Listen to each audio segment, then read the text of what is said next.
اب جیسے کہ مثال کے طور پر ماتم، اب ماتم جو لوگ کرتے ہیں، قرآن میں کیا کہتا ہے دوسرے پارے کے اندر، وَلَا تَقُولُوا لِمَن يُقْتَلُ فِي سَبِيلِ اللَّهِ أَمْوَاتٌ بَلْ أَحْيَاءٌ وَلَٰكِن لَّا تَشْعُرُونَ، جو اللہ کے راستے میں مارے جاتے ہیں ان کو مردار مت کہو بلکہ زندہ ہیں۔ اب زندہ لوگوں کے اس میں بھی ماتم کیسے کر سکتے ہیں اللہ یرحم، آپ بھی خود بتائیں۔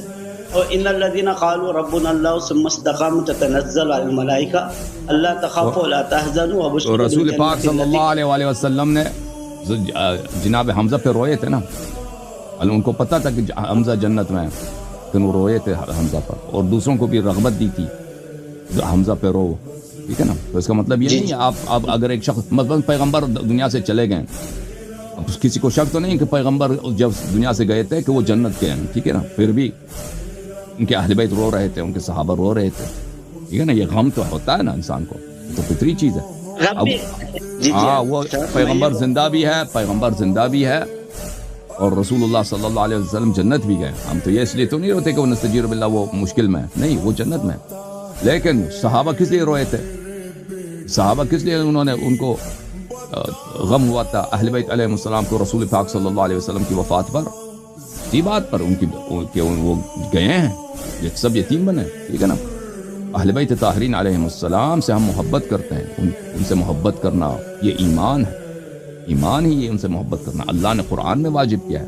لا اسألکم علیہ اجرا الا المودۃ فی القربى، المودۃ فی القربى۔ اور اہل بیت علیہ السلام کو یہود و نصارا نے نہیں مارا،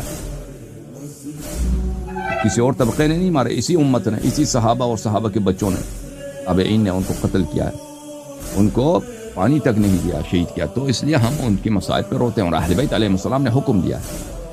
اہل بیت طاہرین علیہ السلام کے ہاں سے ہمارے پاس احادیث بہت ہیں، امام حسین علیہ السلام کے غم میں اور بقیہ ائمہ علیہ السلام کے غم میں رونا چاہیے، ماتم کرنا چاہیے۔ سمجھ میں نا بات آپ کو؟ صاحب یہ قرآن کی اس کی تفسیر کر دو، وَلَا تَقُولُوا لِمَن يُقْتَلُ فِي سَبِيلِ اللَّهِ، اس کی تفسیر یہی ہے۔ قرآن نہیں کہہ رہا کہ ماتم نہ کرو، قرآن کہہ رہا ہے کہ ان کو مردہ نہ کہو، ان کو زندہ سمجھو، ٹھیک ہے نا، ان کو زندہ سمجھو۔ یہ تو نہیں کہہ رہا کہ تم غم رکھنے کا حق نہیں ہے، قرآن یہ تو نہیں کہہ رہا، وہ تو آپ کہہ رہے ہیں، وہ تو آپ فرما رہے ہیں نا، ہاں وہ تو آپ فرما رہے ہیں۔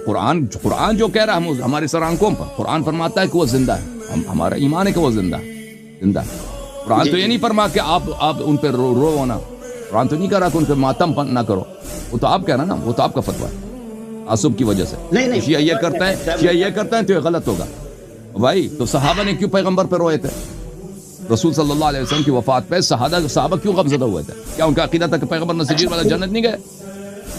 جی اس کا جواب یہ ہے کہ اللہ صاحب جدائی پہ تو روتی نا اللہ صاحب، ختم بات۔ ہم بھی جدائی پہ روتے ہیں، غم پہ روتے ہیں، جس انداز میں وہ جدا ہوئے ہم سے، اہل بیت علیہ السلام جس انداز میں جدا ہوئے ہم اس پہ روتے ہیں، اور اہل بیت علیہ السلام نے اس کا حکم بھی دیا، ٹھیک ہے نا۔ اور آج خوشی کا دن ہے، آج غم کے متعلق سوال نہیں کرتے۔